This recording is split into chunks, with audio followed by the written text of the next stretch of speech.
I'm too hot. Call the police and the fireman, I'm too hot. All right, we're back. It's Darkness Radio, Supernatural News Live, and I'm not liking it, Tim. No? No. I keep catching very unflattering views of me. I had to go change my chair. So I kept doing the lean back and pushing my belly out. And all of a sudden, I look like Orca breaching the waters. I just realized I can't get up and go to the restroom for 3 hours. Nope. I'm not wearing pants. Yeah, that is true. Yeah. We'll have to get the undercarriage cam a little bit later. Oh, there you go, Mel. I like watching you make faces on the screens. That's cute. All right, we're back. Supernatural News Night. Mallie Fox, Tim Dennis. I'm your host, Dave Schrader. Mallie Fox, you've got some ghostly stories to tell. Yes, I do. What? Way to play to the camera. Yes, I do. All right. Good God. All right. So the National Enquirer said that Dana Carvey is telling pals he's convinced that there is life after death because the spirit of his friend Robin Williams keeps appearing to him. Robin comes to me usually in a lucid dream state or during my meditation, Dana told a pal. He's as big as life, happy and joking around and telling me I should never worry about anything because it's all beautiful in the end.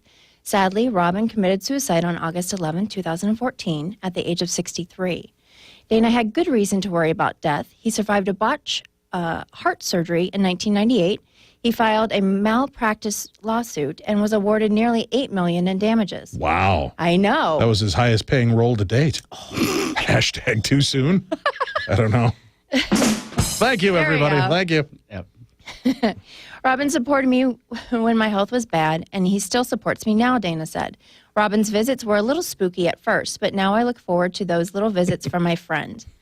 I think it would be spooky. Robin Williams popping into your bedroom at night. Mm-hmm. How many dirty jokes are coming your way? That's what you got to know that. Whoa. All right. Dana said he's putting those visits to good use. Both his sons, Dex and Thomas, are starting out in stand-up comedy, and he seeks advice from a ghostly Robin. I go to bed with questions I want to ask Robin, he divulged. I'll think about asking him about my kids' careers and my health. When I wake up, I review those questions. The answers come to me in one of Robin's character voices. It's amazing. Ooh, do you think he does like Mork from Mork or something? Only when he's pooping. Ew! Oh, yeah, that's it. Dana admitted missing those carefree days when he and Robin worked on the routines as young stand-ups. We weren't making a dime in those days. We were just having fun. And when I see Robin in my dreams, it's in those happy-go-lucky days, he said. When he visits me, he's happy, he's young, and of course, he's very outspoken. Oh, well, that's kind of nice, I guess. So we've got a ghostly visitation. What? Yes. See, Robin Williams would intimidate me if he visited you because you know he would pick on you nonstop in dream form. I got to think it'd be like a 3-hour Coke binge. He'd keep you up all night long. Yeah, probably. Just joke after joke after joke after joke. He'd never shut up. Yeah. Yeah. Maybe All he's right. practicing new material on you. Mallie Fox, what other ghostly tale do you have to tell? Actor George Clooney and his new wife recently purchased a $16 million manor house on the River Thames in the village of Sonning in Berkshire, Poor England. guy. Is that all he could afford, $16 million? Yeah. I know. Poor George. Yeah, he probably had to get a second Poor on his George. other Poor Lake George. Como property. Yeah. Rumor has it the newlyweds' new abode comes with a ghostly story. According to a report on mydaily.co.uk, illusionist magician Uri Geller, who lives nearby, claims the 9-bedroom getaway is haunted. Oh, that's so small. 9 Pardon bedrooms. me? Don't look at me when you say that, Mallie. That's hurtful. The 9-bedroom getaway? Yeah. It's a 9-bedroom getaway. Yeah, I know. Well, because remember, he has basically like a palace on Lake Como. Here? No, in Italy. No, yeah. Oh. No, not Lake Como, St. No, Paul. that's the Como Zoo you're thinking. All right. Yeah. I was going to say, my God, are those all his wild animals? That's amazing. No. He has like a mansion in Lake Como, Italy. Lake Como, Italy. Mm. He's such an outspoken American and owns houses everywhere but America. Mm-hmm. Interesting. And did you know he's from Kentucky? No, nor did I care, but thanks I'm for always playing. excited when people are from Kentucky. Well, we all have stuff against us. Oh, stop. Okay, so Geller said he has seen strange things on the Sonning Bridge, which is located near Clooney's home. The website reported that Geller said that there is a ghost of a little girl who crosses the Sonning Bridge. I have no doubt in my mind that George Clooney will see her, he said. It's the best house in the neighborhood to be able to see. Of course, he paid extra so he'd have the good view of the ghost going across the bridge, Mel. Yeah. Yeah, that's why the house was so expensive. Mm-hmm. Wow. You know, some people pay extra money for a pool, maybe lakeside. He just wants the view of the ghost girl, huh? Yeah. Apparently, Yuri lives just a short walk away and will undoubtedly, I'm sure. Don't invite him over. He'll just bend all your spoons. What? Mind control. Hurry, killer, you dick. Stop bending my spoons. What if he's like with a phone book and like trying to like turn the pages without touching? I don't think that he's known for that, Mallie. He's more for bending your spoons. Yeah. Screwing up your silverware. Yeah. I like the phone book trick. What, trying to turn pages? Yeah. Remember that? Was it That's Incredible? Remember that TV show? Mm-hmm. And they had that guy that was trying to turn pages? Mm-mm. Okay, never mind. No. Do you think he was using the subtle breeze of his hand? I mean, those pages are pretty light. Yeah. Well, back then, though, in the 80s, they weren't really. Don't you shake your head at me in righteous indignation. Did you see that, Tim? I got one of these. The camera. Oh, good God. Anyway, he says he's probably going to inform the Clooneys of their potential ghostly acquisition. When I moved into my home nearly 20 years ago, I will admit some strange things happened. Objects would move or disappear, noises would startle me, and one time I felt an invisible presence sit on the end of my bed. Once I learned the history of the home and learned of a woman who died there many years earlier, I spoke to her and told her she could leave. It's been quiet ever since. Moving into a new home comes with many questions, including whether or not there are any permanent residents among the living or non-living there. Clooney hasn't officially commented on whether he or his wife have seen any mysterious apparitions around their new home, but rumor has it that they are settling in nicely and even making friends with the locals while hanging out at the local pub. Aw. Perhaps if George does see the ghost of the little girl, it will inspire a new movie. Maybe. Wow. Maybe not. You don't look enthused about my story there. No, I love the story. I love when celebrities are having ghostly encounters. I think that's great. You're just jealous he lives in a 9. So let me ask you this, guys. Quick question. No, I'm not. I could care. Who's going to clean that mess? That's true. Right? So here's a quick question for you. If you found out that there were 2 houses for sale. Right. One was guaranteed haunted. Okay?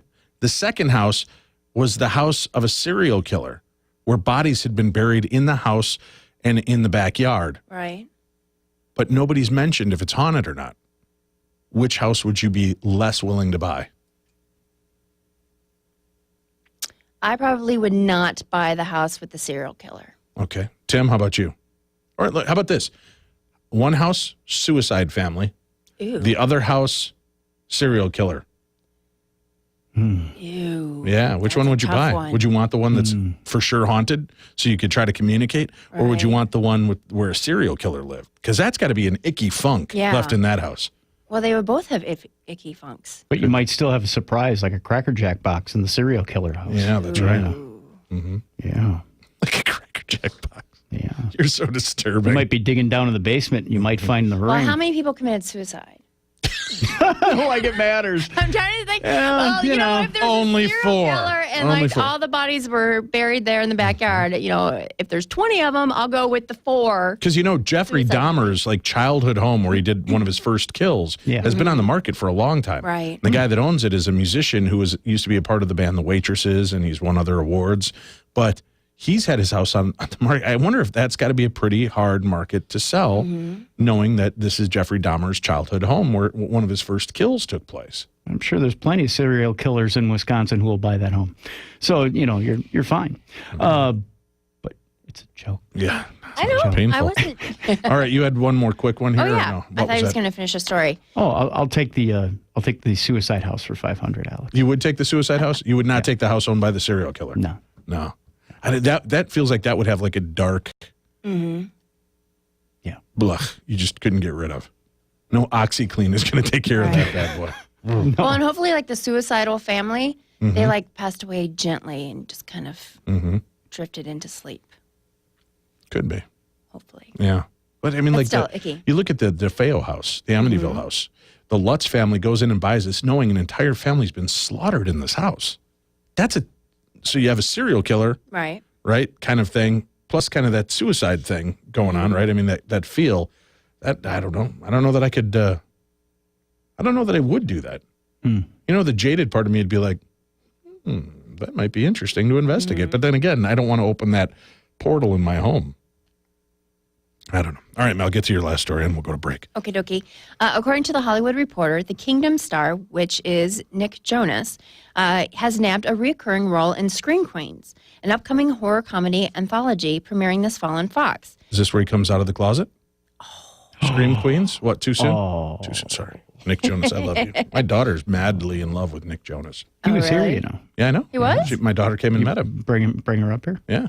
You were able to get her out of the building. Oh, yeah. Wow. She was standing in line, and her friend Katie were salivating over Nick Jonas, and I Did thought, she cry when she met him? no, they were very good. They went up there and kind of, you know, little giggly girls and posed for their pictures, and he was very kind to them and didn't just rush them through. He chatted with them, and when he turned over and looked at me, I pointed to my eyes and pointed to his, and I'm like, Jonas or not, you're going down, boy. So Nick Jonas is a Scream Queen, you said? Yes. Okay. Yep. This TV show, it's also going to have Leah Michelle, Kiki Palmer, Abigail Breslin, Emma Roberts, and Jamie Lee Curtis. And Ariana Grande is going to guest star in a reoccurring role. A Hollywood Reporter describes Scream Queens as a horror comedy anthology about a college campus that's rocked by a series of murders, a la Scream 2, and the house on Sorority Row, which I actually just watched last weekend. Really? Yes. It was bad. Was it? But anyway, yeah. Okay. It was like set in like 1984 or something like that. I could be wrong, but it sounds like Scream Queens will be a genre send-up of slasher tropes. So Jamie Lee Curtis, Yes. who wanted to get away from horror movies, has realized that Activia yogurt commercials are not paying the bills anymore. I'm thinking Time to get back into some serious acting. That's a load of crap. No, it's not actually. No, after you have the Activia. Activia. All right, let's take a break. We'll come back. We've got more strange and supernatural stories. You're listening to the best and seeing the worst of paranormal talk radio. This is Darkness Radio.